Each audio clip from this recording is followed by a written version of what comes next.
Let's move on then, because there's a lot of informed players at the start of this Premier League season, aren't there? So we brought back start, bench, sell. Now, I know our guests are nervous about this because this is extremely tough not to look silly on. I hate it. It's a complete stitch-up, yeah. It's a complete... And also, by the way, the budget on the magnets. How many magnets have you got? We've got a lot of different magnets, a lot of different categories to go through. We're going to go through sort of positional comparisons. You guys are going to pick up your mini whiteboard. You're going to attribute them to a start, bench, sell position.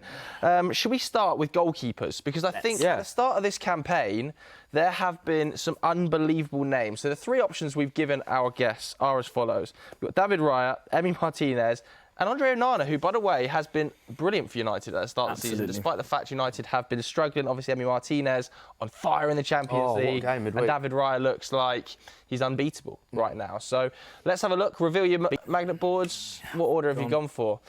So differences straight away. Ooh, finally. If we're not agreeing. Why have you got David Raya as your number one? If we cast our minds back to when it was Arteta making a decision for Raya and Ramsdale, I was of the opinion, well, there's not really much of a difference between the two keepers. I don't know why he's really made this decision.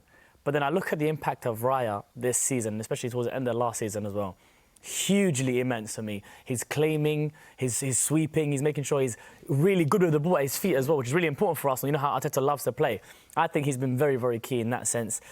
Emi Martinez, obviously an established goalkeeper, not just for club, also for country as well. It was tough for me, this one, because as Joe mentioned, Onana actually has started this season really, really well. Come on. No, but he has. Even in the... No, I know that, but you're not going to... It's these two, and that's the easy It definitely one, no? is, but to give him a bit of credit, he did start the season well. And he does stay third, unfortunately. But for me, Raya is clearly the best goal. Jimbo, why have you gone with Martinez as your number one? So I've spent a lot of time thinking about this, and these are disgusting, and I feel nauseous right now.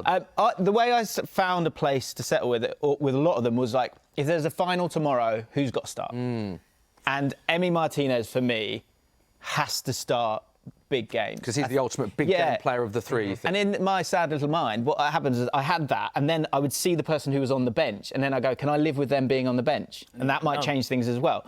I can live with that. I think, Emi Martinez in midweek, I think you saw it. Big saves and big moments. There was even one right at the end, but there was one earlier on as well, actually. I think it was offside, but still, huge save. He's great at saving with his feet, isn't he, Martinez? Yeah, really, really good. Save with his feet. Exactly. And to have a leader as your goalkeeper, he is. He's absolutely a leader. All right, so that was start by yourself, the first one. Yeah. This is on this season, isn't it? On this season, Based all on current form. And Jimbo's saying that that some of these are disgusting. Now, this is hard as well. I hate this. We're doing centre-back. This is a really tough one. Left-sided centre-backs. Left-sided centre-backs. All, by the way, have been on unbelievable form this season. Van der Ven, Gabriel and Van Dijk. Absolutely no time, mate. I'm glad I'm not doing this. So quickly, by the way. So let's reveal Abz then while we wait for Jimbo. This, I'll be honest... Did you not see Van der Ven against your club? He was brilliant, don't get me wrong. And Van der Ven is a freak of nature. Like, he is so good. I think you agreed on this one. Yes. I'm going to keep agreeing. Quickest centre-back in the Premier League. He clocked the quickest amount of time in the Premier League. I think it's the second season. He's clocked I saw a stat this week. Three of the top four fastest times in the Premier League in the last 3 years have been Van der Ven. He's freakish. The last 2 years. He's genuinely freakish, superhuman. But first of all, for me, Van Dijk was separately quite easily number one for me.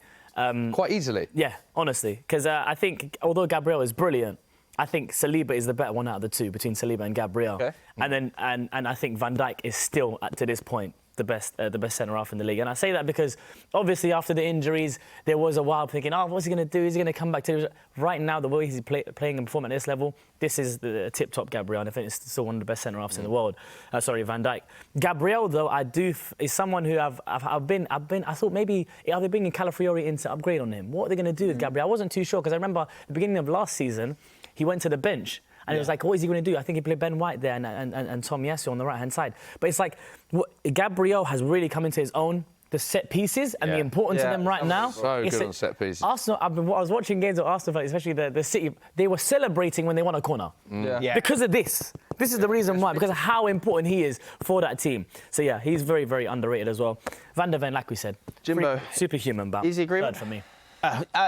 We got there in the end. This was definitely one of the ones where I actually had Gabriel there, but then I saw Virgil van Dijk on the bench. Sorry, and I was like, he doesn't go on the bench. He has to start. And when you look at the stats as well, I think with as good as he's been, I think it's a nice sort of body of work that he's got now, Gabriel, and that's why he is phenomenal. Van de Ven can do stuff that the other two can't, but he's just his passing, his long passing, he's still imperious.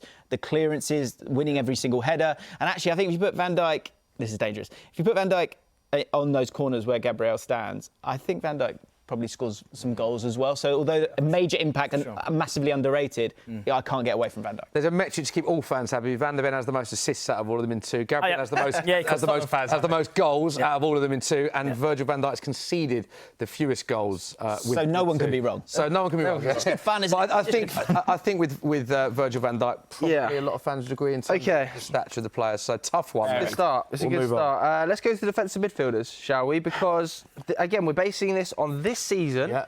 Current form. Not reiterating that. Yeah, I do. I think because I think it's important, specifically so for this tough. one, because we're doing Gravenberch, Rice, and Caicedo, and Ryan Gravenberch has started the season as one of the best players in the entire league, hasn't he? And I know that Chelsea fans specifically talk about Caicedo being maybe behind Cole Palmer, the most important player in that side.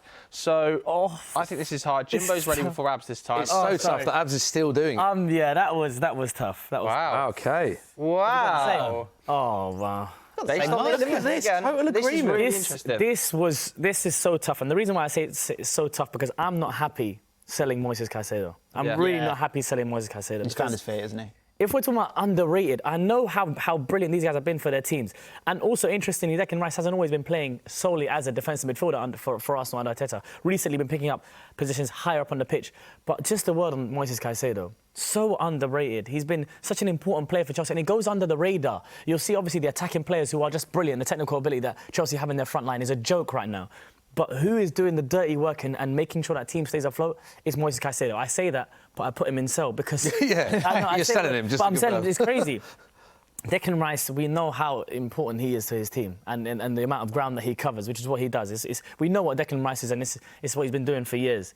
But this guy here, all I needed to see was that Ipswich game. And I was on SDS and I said, this is my one to watch for the season for Liverpool. And the reason why is because it's an issue, right, that they have in their squad. Not a 6 right now. They've lost the 6. They haven't really got. They had Endo, but they're not really fancying Endo. And since Fabinho, really, they haven't had someone who's really a linchpin of that midfield.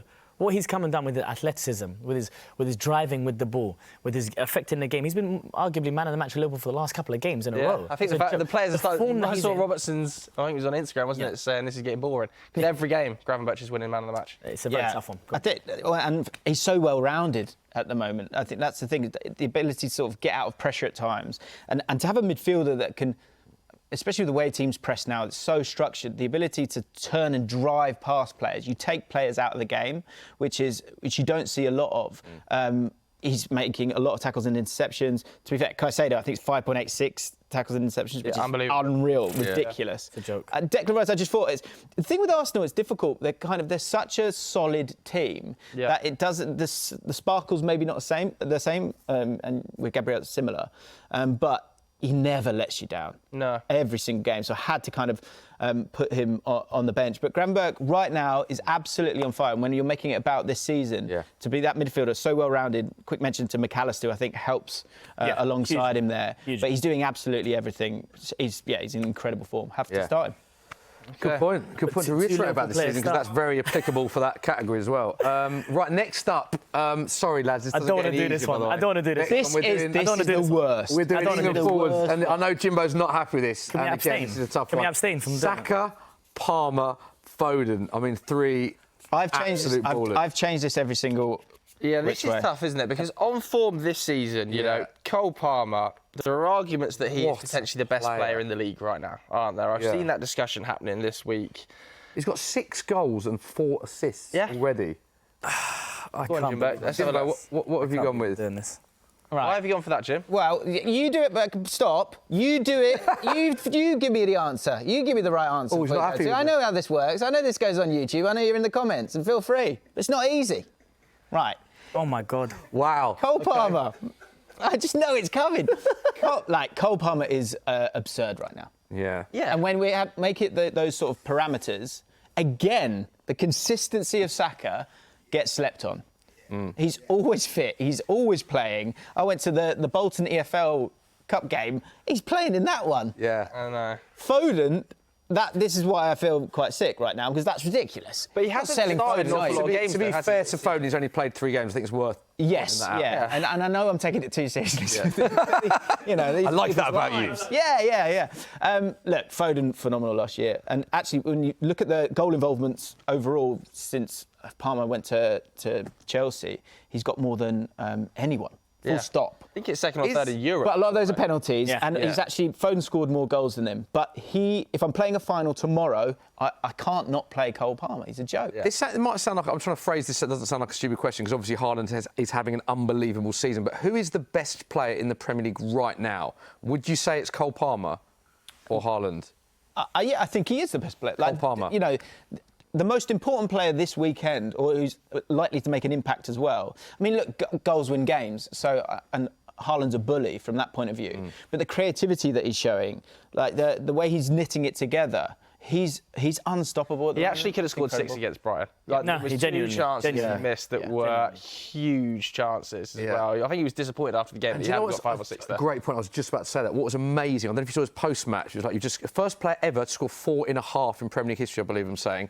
And he was asked after the game how he felt, and he was like, yeah, I could have had another 2. And I was like, his drive, his mentality. He's thinking about not getting 6 goals. What I like as well, he's never worried. So Crazy. you might worry some players that maybe their form would go up and down. There might be a confidence problem there. There's not going to be a confidence problem. Abz, how have you got Foden on bench when he hasn't played?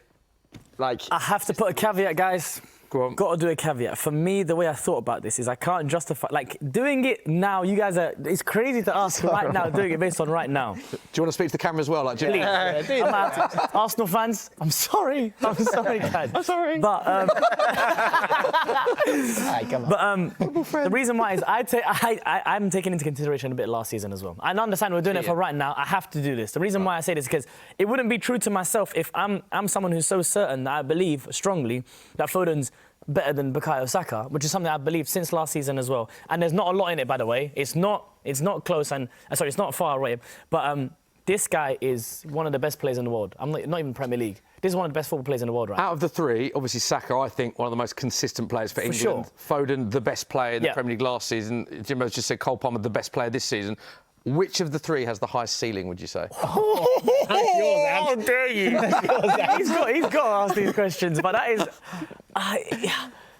oh, my God. That's horrible. What do you think, Smithy? What do you think? Well, the reason I was asking is I think because Cole Palmer this season has just it just gets better and better every time I see him. He's one of the most exciting players in Europe. One of my favourite players to watch in the world, full stop. If I have a choice to watch someone play football in the world right now, it's this. But just to quickly just end on this as well. You're not going to answer the question, but I can't go put the player of the season last year because I haven't seen him based on him not playing because of the Euros. I still believe that he's better than Saka is. All right. But Palmer's one of the best football players in the world. all right, let's go to the next one then. This is sort of, I like this one. Yeah, this is good. This is like underrated forwards, players that, you know, aren't maybe Euro and Hansi, Cole Palmer, but having really excellent seasons. Yeah, good Nicholas category. Jackson having, you know, a surprisingly really, really fruitful season. John Duran just can't stop scoring. Brian Mbeumo, definitely one of the most underrated players. And Brian Mbeumo. So of these 3 super starts, who's starting, benching and being sold? Wow, I can't believe John Duran's so low. You've got to bench him, haven't you? He's on fire. Have You bring him on, don't you? Oh, him and he is. Got to mention. That's the easiest one. Yeah. See what you mean off That's the the bench. Very easiest smart. one in the whole Very Clever from Jimbo. Very, very smart. Yeah, It does. Why have you got Brian Mbeumo in your start? I mean, his conversion rate's 36% at the moment, which is Unbelievable. like incredible. And Brentford's XG is bottom of the Premier League at the moment. So he's working off scraps at the moment. I think he's just become he's very complete. His finishing, which was a problem, I thought, has just completely been resolved. He can score free kicks as well. And I think because he's at Brentford, you're not going to kind of remember that. Thomas Frank said that Tony was a big miss last year, but Mbeumo was a bigger one. And I just think he's probably not getting the spotlight, so you won't see it. So I'm going to give it to Brian. Yeah. I think it's a bit harsh on Nicholas Jackson, who I think got a lot of pelters last year, but I think with the new system that they've got, he's able to drift left a little bit more, and I think he looks a lot more comfortable there. So he's having a great season. And then, I got a bit of a cop-out with Duran. Yeah. I think he's really underrated on the ball, Nicholas Jackson. Honestly, he links play lovely between the lines, and I think that is something, because he is a bit comical in front of goal at times with his finishing style. People don't give him enough credit for his actual build-up play, which is probably the strongest part of his game. And I was going to say about Mbemba, though, I think personally he's one of the most underrated players in the league. If you actually look at what he's been doing on and off the ball, but also the qualities of goals that he's scored this season. Some of the goals that he's scored have been unbelievable. He's scored 6 in his last 8 Premier League starts either side of the summer. You've gone for him to start as well. Yeah, Brian Mbemba, I think, should be getting snapped up by a big club soon. Yeah, he will do. For sure. I think he actually has the mettle for it, not just the quality for it. I think he can handle it. And this might sound like a crazy one, but if Salah's leaving soon for Liverpool, genuinely, Liverpool fans might think, what is he talking about? What do you mean Brian Mbemba? That's not a big flashy name. Will he replicate what Salah does? Of course he's not. But this guy has the quality to play for a huge club. You mentioned a lot of the things that I really like about Nicholas Jackson, and this one was a real tough one for me because John Duran is on fire right now, and it feels like if he shoots from his own penalty box, he'll score a goal right now. That's how it feels with John Duran right now. But Nicholas Jackson, I think, is so underappreciated with what he does for his club right now. He is so, and he's my type of striker, the one that brings other players into play. That is someone who supplements the team around him. If you're improving the team around you and other players more than just doing your job, I think that's a fantastic trait to have for a striker. Yeah, also we mentioned Jackson, but shout out Duran as well, who's averaged a goal every 83 minutes in his Premier League career. That's the second best record in Premier League history. After Haaland, so not bad. Do you know what? I think Unai Emery's got a real, difficult sort of 6 months has had of how I fit these guys into the same team. Does he start to play a 2? Does he start to... It's sort of 60-30, isn't it? 60-30. So he's still getting 30 minutes. But it's Duran looks. He's got confidence in himself as well. So there's a moment, isn't there, where he goes, "What am I doing?" Do you know, I almost think that's one of Duran's best aspects is that he's got that sort of self-belief. You can tell he's a super confident character. Yeah, you don't shoot from the places he shot from. I mean, he just shoots. It's a nice problem for Emery to have, though, isn't it? Nice. 100%. Enjoyed that. That concludes our start bench sell item. I think the lads did very well with their explanation on some stitch-up categories there.